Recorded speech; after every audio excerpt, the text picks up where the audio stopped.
Supreme court में मोदी सरकार को एक और बड़ा करारा झटका, 370 का झटका वो सुप्रीम कोर्ट के अंदर लग सकता है। सुप्रीम कोर्ट के अंदर 4 साल से 370 को लेकर के जो सुनवाई नहीं हुई, उसकी सुनवाई खुद सुप्रीम कोर्ट के चीफ जस्टिस डीवाई चंद्रचूड़ साहब वो करेंगे और उनके साथ में 4 और जज होंगे। 5 सदस्यीय बेंच वो सुप्रीम कोर्ट की वो 370 को लेकर के लगातार सुनवाई होगी, लगातार रोजाना बेसिस पर लगातार सुनवाई होगी। और सुनवाई के बाद अगर कहीं यह निकल करके आ गया और सुप्रीम कोर्ट ने कह दिया कि आपका 370 को हटाना गलत था, तो फिर 370 कश्मीर के अंदर दोबारा से बहाल किया जा सकता है। और सोचिए वो मोदी सरकार के लिए कितना बड़ा झटका होगा। आज सुप्रीम कोर्ट के चीफ जस्टिस उन्होंने शायराना अंदाज में कहा, क्या कहा जरा गौर से सुनिए। सुप्रीम कोर्ट के चीफ जस्टिस ने कहा, तुम आए हो तो कुछ चांदनी सी बातें हो, तुम आए हो तो कुछ चांदनी सी बातें हो, जमीन पर कहां रोज रोज चांद उतरता है। आपको लग रहा होगा कि नहीं, ऐसा थोड़ी ना कहा होगा। ये सुनिए, ये आज की खबर दिखा रहा हूं मैं आपको, 12 जुलाई आज की खबर है। और सुप्रीम कोर्ट में 2 नए जजों की नियुक्ति पर सीजीआई चंद्रचूड़ ने शायराना अंदाज में कहा, तुम आ गए हो तो कुछ चांदनी सी बातें हो, तुम आ गए हो तो कुछ चांदनी सी बातें हो, जमीन पर चांद कहां रोज रोज उतरता है। यह डीवाई चंद्रचूड़ साहब ने कहा। अब सुनिए, एक एक करके पॉइंट वाइज पॉइंट मैं आपको बताता हूं, समझाता हूं कि ये 370 किस तरह से मोदी सरकार के लिए एक बड़ा किरकिरी की सबब बन सकती है। और जैसे ही मोदी सरकार को पता चला कि डीवाई चंद्रचूड़ साहब की बेंच, 5 जजों की बेंच 370 को लेकर के सुनवाई करेगी और रोजाना बेसिस पर सुनवाई होगी। और अगर आपको लग रहा हो ये रोजाना बेसिस पर सुनवाई क्या है, जिस तरह से राम मंदिर का, बाबरी मस्जिद का, अयोध्या का जो फैसला आया था, उसमें भी रोजाना बेसिस पर सुनवाई चली थी और उसके बाद फैसला था, उसी तरह से रोजाना बेसिस पर सुनवाई होगी 2 अगस्त से। 4 साल जब पूरे हो जाएंगे, आपको याद होगा 5 अगस्त 2019 को ये मोदी सरकार ने 370 को हटाया था। और अब 2 अगस्त से लगातार सुनवाई होगी। सोमवार और शुक्रवार को सुनवाई नहीं होगी, बाकी दिन सब दिन रोजाना सुनवाई होगी। अब जैसे ही पता चला मोदी सरकार को कि ये तो सुप्रीम कोर्ट के अंदर जो है सुनवाई होने वाली है, तो जैसे पूर्णेश मोदी अभी अभी गए हैं भाग करके कि राहुल गांधी से पहले मुझे सुना जाए, उसी तरह से मोदी सरकार ने एक हल्फनामा जो है वो पहुंचा दिया। और हल्फनामा पहुंचा करके कहा कि सुप्रीम कोर्ट जो है इस बात को भी देखे कि 370 हटाने के बाद वहां पर शांति स्थापित हुई है, वहां पर हमने नौकरियां दी हैं, वहां पर हमने स्कूली शिक्षा को जो है विस्तार दिया है, इन सारी बातों को भी देखें। लेकिन सुप्रीम कोर्ट ने क्या कहा? सुप्रीम कोर्ट ने कहा कि हम आपका ये जो हल्फनामा आप भेज रहे हैं इसको नहीं सुनेंगे। देखिए, बहुत बड़ी खबर है, एक एक खबर, एक एक शब्द जो है वो ध्यान से सुनिए। ऐसी ऐसी चीजें, ऐसे ऐसे फैसले रोजाना नहीं आते हैं। सुप्रीम कोर्ट ने मोदी सरकार के इस हल्फनामे को नामंजूर कर दिया। सुप्रीम कोर्ट ने क्या कहा? सुप्रीम कोर्ट ने कहा कि अभी हमारे पास में जो 2 दर्जन के करीब याचिकाएं हैं, वो आपके इस विकास के लिए और आपके इस जो है वो आप ये कह रहे हैं कि हमने जो है वो स्कूली शिक्षा अच्छी कर दी, विकास कर दिया, ये कर दिया, वो कर दिया, उसके लिए नहीं है। अभी हमारे पास में जो याचिकाएं हैं वो इस बात को लेकर के है कि आपने 370 को जो हटाया वो कितना संवैधानिक था, कितना कानून के तहत था। इस बात को हम चेक करेंगे, इस बात के ऊपर जो है हमारे पास में याचिकाएं हैं और हम उन चीजों को देखेंगे। हम आपकी ये स्कूल, कॉलेज या क्या आपने किया है, क्या जो है वो आपने नहीं किया है, हम इस चीज को देखने वाले नहीं हैं कि कितनी जो स्थिति अच्छी हुई है, खराब हुई है, इन सब चीजों पर हम बाद में आएंगे। ये सुप्रीम कोर्ट की तरफ से कह दिया गया। अब सुनिए, क्या सुप्रीम कोर्ट 370 को दोबारा से बहाल कर सकता है? क्या सुप्रीम कोर्ट मोदी सरकार के इस फैसले को पलट सकता है? यह सबसे बड़ा सवाल है जो देश के लोग जानना चाह रहे हैं। लेकिन कुछ सवाल और हैं जो कश्मीर के लोगों के हैं, और वो सवाल भी सुप्रीम कोर्ट के अंदर संभवतः रखे जाएंगे। सबसे पहले तो जो सवाल है वो यही है कि 370 को जब हटाया तो कितना संवैधानिक था, और इसको लेकर के जो तर्क है वो ये है कि 2018 के अंदर असेंबली थी, वहां पर विधानसभा थी, और विधानसभा को खत्म करके वहां पर राज्यपाल, उनके द्वारा जो है शासन चला। और राज्यपाल कौन? राज्यपाल जो है वो आपके यहां पर जो है सत्यपाल मलिक साहब। अब उनके द्वारा, और आपको याद होगा कि फैक्स मशीन काम नहीं कर रही थी, ये सब कुछ जो है चीजें, सारी की सारी बातें जो है वो सुप्रीम कोर्ट के अंदर रखी जाएंगी।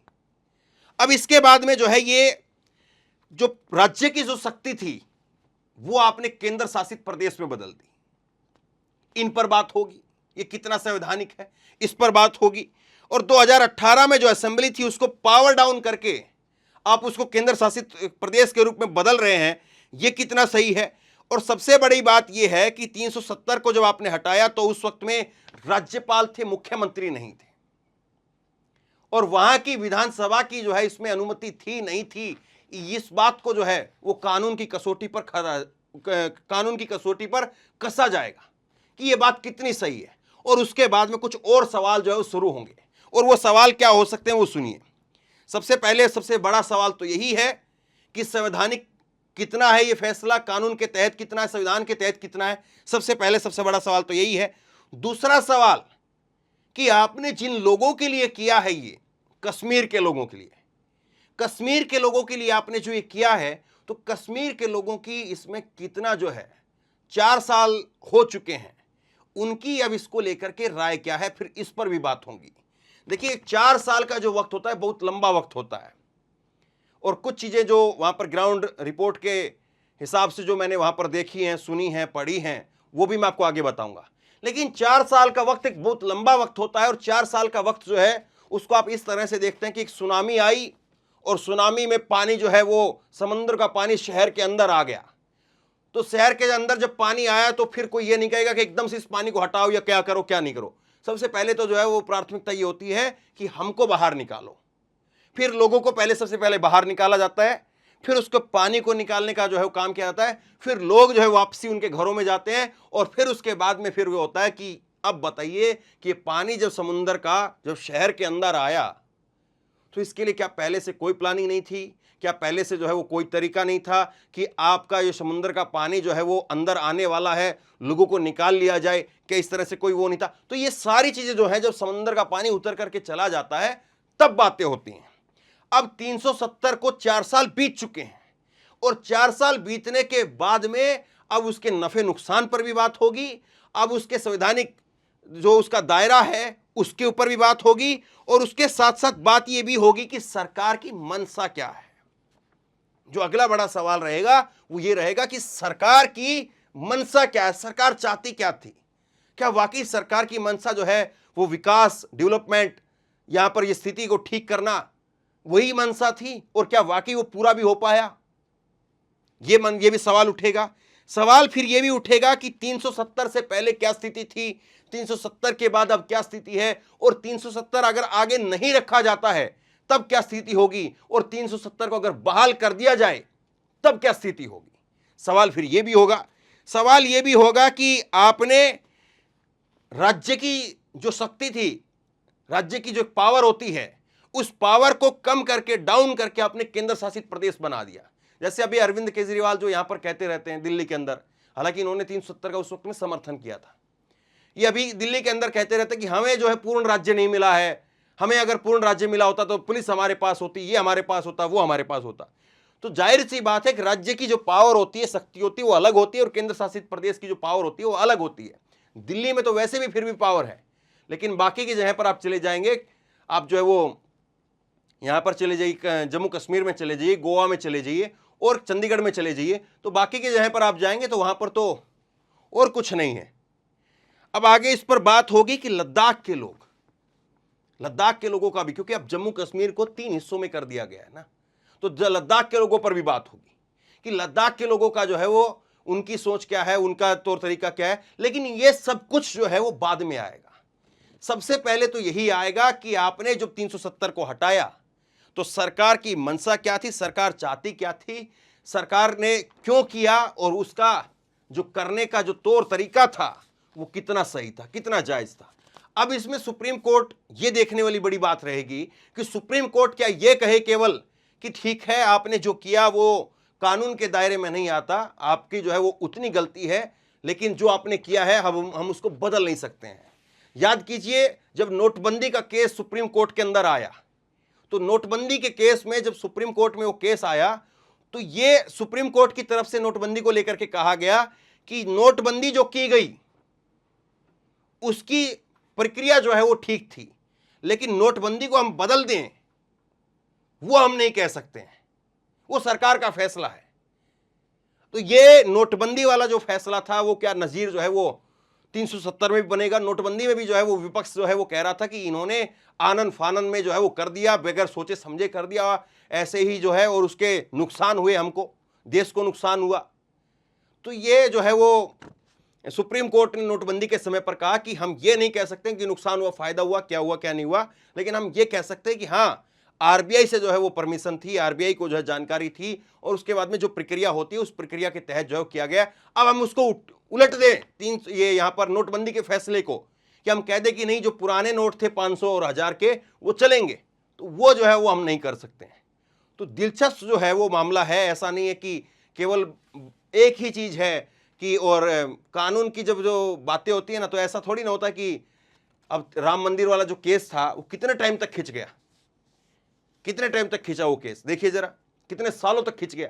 उसी तरह से एक ही बात है, लेकिन कहने के लिए कि 370 को हटाएंगे या बहाल रखेंगे, लेकिन उसमें भी कानून जो है वो अपने तरीके से चलता है। सरकार की तरफ से जो है दलीलें होंगी, 2 दर्जन के करीब जो है याचिका हैं, उनकी तरफ से अपनी दलीलें हैं, वो अपनी बातें कहेंगे। कुछ लोगों ने याचिका वापस भी ली है, सैला राशिद और एक दूसरे एक आईएएस अधिकारी जो कि कश्मीर के रहे, उन्होंने भी याचिका लगाई थी, उन्होंने अपनी याचिका वापस भी ली है। तो किस तरह से सरकार भी जो है वो जिन जिन लोगों ने याचिका लगाई है उनका बैकग्राउंड भी चेक कर रही होगी। 2 तारीख से 2 अगस्त से जब ये सुनवाई इस पर लगातार होगी, और फिर 5 तारीख को जो है सुप्रीम को ये सरकार जो है 370 को लेकर के जब ढोल पीटती है, और हो सकता है कि 5 तारीख को सरकार जो कुछ और नया लाना चाह रही, क्योंकि 5 अगस्त 2019 को मोदी सरकार जो है वो 370 को उसने हटाया दोबारा जीतने के बाद पहली बार। अगले साल जब 5 अगस्त आई, 5 अगस्त 2020, तब मोदी ने राम मंदिर का वहां पर शिलान्यास किया। तो इस तरह से जो है 5 तारीख को जो है वो मोदी सरकार, कुछ लगता है कि उनके मन में कुछ खास प्लानिंग रहती है।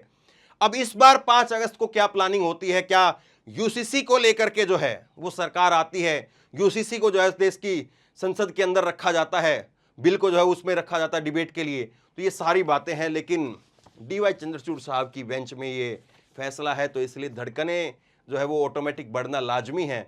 और जिस तरह से डीवाई चंद्रचूड़ साहब काम कर रहे हैं, उनके काम करने का जो तरीका है, और जिस तरह से उनके फैसले लगातार नजीर बनते जा रहे हैं, और जिस तरह से आज उन्होंने जो बात कही है कि तुम आए हो तो चांदनी सी बातें हो, जमीन पर कहां रोज रोज चांद उतरता है, तो इसका मतलब यह है कि वो कुछ अपने सहयोगियों से भी कह रहे हैं। 2 जजों की नियुक्ति हो रही थी, उस वक्त में सीजेआई ने बातें कही है, तो इसका मतलब क्या होगा, सीजेआई को भी आप समझिए। ऐसा नहीं कि सुप्रीम कोर्ट जो है वो चीजों को नहीं देख रहा है, और सुप्रीम कोर्ट केवल जो है वो ऐसा है, देश के सीजेआई जो है वो केवल ऐसे हैं कि बस घर गए, टेबल पर बैठ गए और उसके बाद वो फाइलों को खोलने लग गए। वो भी देश को देख रहे हैं, समाज को देख रहे हैं, चीजें क्या चल रही है, पॉलिटिकल पार्टी क्या कर रही है, उनकी चीजें क्या हो रही है, वो भी अखबार देखते हैं, वो भी अखबार पढ़ते हैं, वो भी टीवी देखते हैं, सब कुछ देख रहे हैं वो भी। और जाहिर सी बात है जब सब कुछ देख रहे हैं, पूरे माहौल को देख रहे हैं, तो जाहिर सी बात है फर्क तो जरूर पड़ेगा। कुछ ना कुछ चीजें तो जो हैं वो जरूर जो है वो सीजेआई के फैसलों में जरूर दिखती हैं, जो चीजें मौजूदा समय में ऑक्सीजन का काम करती है, मौजूदा समय में एक कमरे के अंदर रोशनदान का काम करती हैं। तो बहरहाल अब 370 को लेकर के सीजेआई क्या फैसला करते हैं, लंबी जो है इस पर बहस चलेगी, और रुख जो है वो यहीं से समझ में आ गया है कि हल्फनामे को जो है वो नामंजूर कर दिया है। यहीं से रुख जो है वो सीजीआई का पता चल गया है कि इनका रुख क्या होने वाला है। बहरहाल अब होता है क्या ये तो वक्त बताएगा, लेकिन धड़कनें जरूर बढ़ा दी हैं, रातों की नींदें जो हैं वो जरूर उड़ी हुई हैं। और फिर से कह देता हूं, इनका रिटायरमेंट 2024 से पहले नहीं है। शेयर करिए इस खबर को और आप बताइए 370 को लेकर के जो सुप्रीम कोर्ट के अंदर सुनवाई शुरू होगी, और सुनवाई इस बात पर हो रही है कि क्या यह संवैधानिक था, क्या यह संविधान के तहत, कानून के तहत काम हुआ है या कुछ और तरीके से हुआ है, और क्या वाकई सुप्रीम कोर्ट को 370 को दोबारा से बहाल करना चाहिए, सरकार के फैसले को पलटना चाहिए। आप बताइए, आप क्या सोचते हैं? नीचे कमेंट बॉक्स में अपनी राय लिख करके जरूर बताइए, ताकि और लोग भी पढ़ें, और लोग भी सोचें और लोग भी राय बनाएं। इस वीडियो को खूब शेयर कीजिए और इसी तरह की तमाम खबरों के लिए ऑनलाइन न्यूज इंडिया को सब्सक्राइब कीजिए। साथ में जो बेल आइकन है, घंटी है, उसको जरूर दबाइए, ताकि जैसे कोई खबर अपलोड करें उसकी नोटिफिकेशन सीधे सबसे पहले आपको मिल सके। साथ ही अगर ये वीडियो आप फेसबुक पर देख रहे हैं तो फेसबुक पर हमारे पेज को लाइक कीजिए, फॉलो कीजिए और इस वीडियो को शेयर कीजिए। धन्यवाद।